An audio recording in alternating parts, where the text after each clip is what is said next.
and thank you so much for watching the next segment of Self-Made Successful Women, and I am Selua. Self-Made Successful Women is a platform where inspirational women share their personal journeys, the challenge they have faced, and most importantly, what success means to them. Have you ever had trouble getting out of your comfort zone?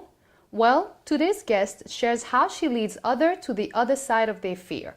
Plus, in her own words, teaches them the secret to activating their superpower so they can blossom into the leader they always had the potential of becoming. Most importantly, she hones in what's needed to help others find out their true and authentic selves. Join us today is the motivational speaker and founder of the web series Weekly Alignment, Jenn Lederer. Hi, Jenn. Hello. Well, thank you so much for being part of Self-Made Successful Women. It's my pleasure. So my first question is I'd love to know a little bit more about you. Okay. Where do we begin?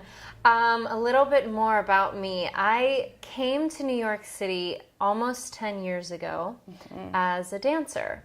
Really my way of getting here and also my way of staying connected to myself and to my body.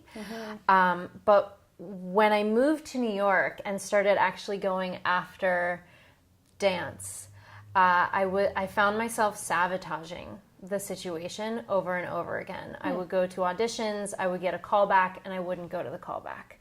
And then, you know, after about a year of being in New York and doing that process, that point kind of sent me into a period of exploration, taking on all of the jobs you take on when you don't know what you want to do.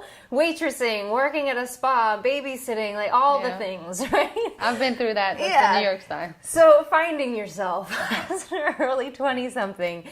And through one of those finding myself jobs, I was in sales and I was pitching a guy who knew someone that ran a talent management company that was going under. And he stopped me in my sales pitch and was like, I'm not going to buy what you're selling, but you're very good at what you do. And you seem to have a performance quality to what you're doing. What's your background? And so I told him I've been a performer, I've been a dancer, I know artists really well. Long story short, I went in to interview for the talent manager position. It worked out great. I took the job. 5 months later-ish, the guys running the company came to me and said, Jenn, you know, you turned it around, but we still don't really care about the company. We're going to close it down. And I bought it from them. I was like, I was 24 at this point, or 25. I said, can I buy it? I have no idea how to go about doing this, but I'm not going back to these jobs that mean nothing to me. It was the first time that I felt this marriage of working with artists and being a mentor and really knowing that that's part of where I'm supposed to be. So as I was a talent manager, I also started offering coaching. Can you tell us a little bit more about your coaching practice now? Yeah, my coaching practice as a leadership coach is working with creative entrepreneurs who are creative entrepreneurs, really anyone who wants to infuse creativity into their business. So much of what I talk about when I speak and when I work with my clients is permission, right? How do we get you to the place where you're no longer asking for permission? Whether it's legit saying, I have to wait for this gatekeeper to say yes to me, which is a lot of actors' experiences. And I think in any industry, we wait for a certain person to say, you are now worthy. What is your definition of success? Permission. I think that permission is a gateway to freedom.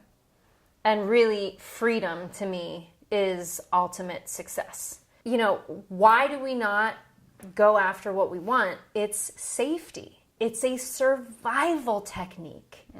You aren't playing it small because you want to. You're playing small because you've learned this is how I survive.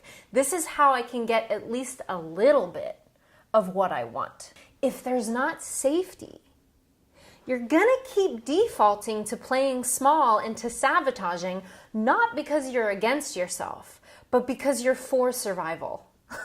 Yeah. And so I think there's a really big misunderstanding that we have with ourselves when we start to feel frustrated. Why am I here again? Why am I doing this? Why can't I break this pattern? We get mad. Yeah. Whereas if we can go after that from love, oh, I'm doing this to help myself survive. Oh, I've created this pattern to keep myself safe. We can then have a conversation around, all right, so where's the misunderstanding there? Every successful person has daily rituals. What are yours? Yeah, my daily rituals are just to do something. I am a creature of habit in some ways, but I get very bored. So if you told me you have to meditate every morning, I'll do it for like a certain amount of time, but then I get bored with it and I start to question if it's really making any kind of a difference. And then it just feels like another thing to check off the list. And I'm not connected to it.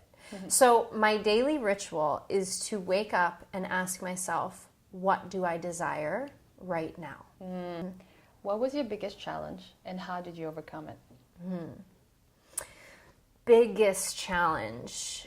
I didn't even recognize it as a challenge when it happened, and I think it's a challenge that, unfortunately, so many women and men have experienced, which is sexual assault. When I was 12, I was raped, and it was an experience of not feeling safe in my body. And so much of what I do now is around connecting myself to my body, because it's very easy for me to leave. It's as soon as I get uncomfortable, I can leave my body. And I think a lot of women can probably relate to that. It's a subconscious thing that happens. The things happening in the world politically right now, I think a lot of women are experiencing this sense of wanting to run. So I was 12 when that happened, and all through middle school, all through high school, all through college, I chose to not look at it because it was a story that was shameful, that was guilt-ridden, it took a long time for me to even admit that it wasn't my fault, that I didn't ask for it. And, that's why I say as a dancer, I think so much of why that resonated with me was because I was in my body. When I was in a dance studio, I was in my body and I felt safe. And that was one of the only environments from 12 to 23 that I felt safe in my body.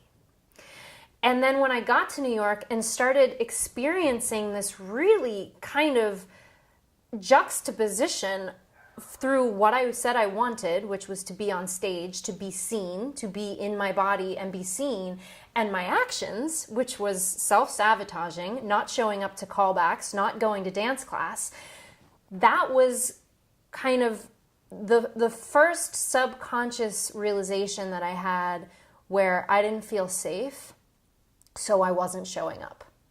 My self-sabotaging tendencies were very much a survival technique. How did I eventually get through it was not until I was 28 and at the end of a very, very toxic relationship. One where he was textbook narcissist, convinced me I was wrong with everything, made me feel crazy, made me question reality, made me question my reality of, am I making this stuff up? Can I not trust my intuition? He really brought me to face, I don't trust my body.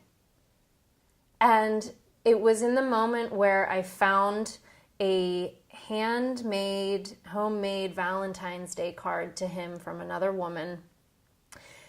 And my first reaction to the card was, this is a really good card. I suddenly felt bad for this other woman who also didn't know what kind of relationship she was in.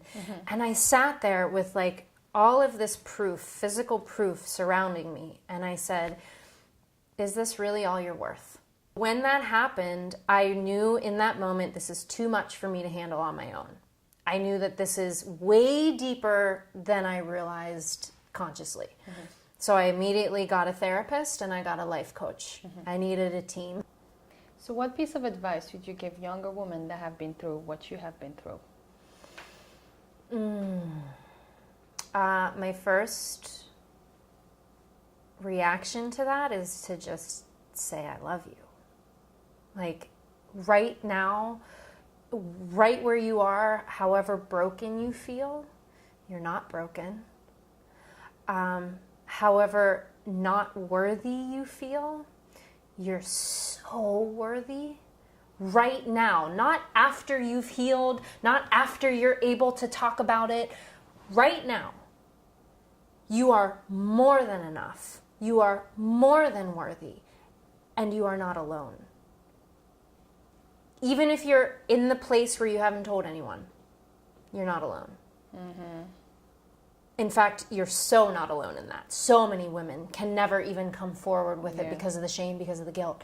Now that I have expressed my deep, true love for women going through that, it is to gently find a way to ask for help and to be seen in what you probably feel is one of the most shameful things that you can go through.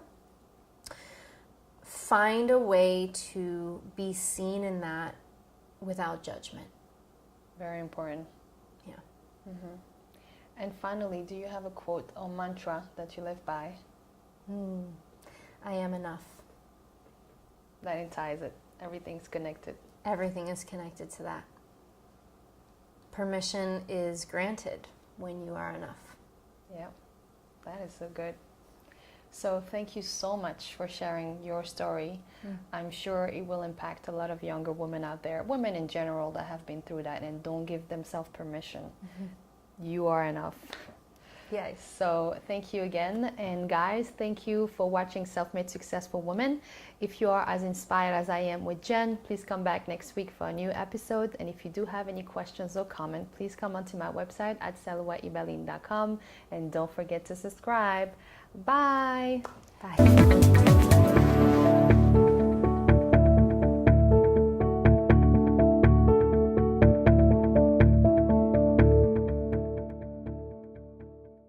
Hey guys, like what you saw? Click here to receive my 10 commitment of the empowered and successful woman. Plus, find out how you can get a one-on-one business coaching session with yours truly. So what are you waiting for? Subscribe today.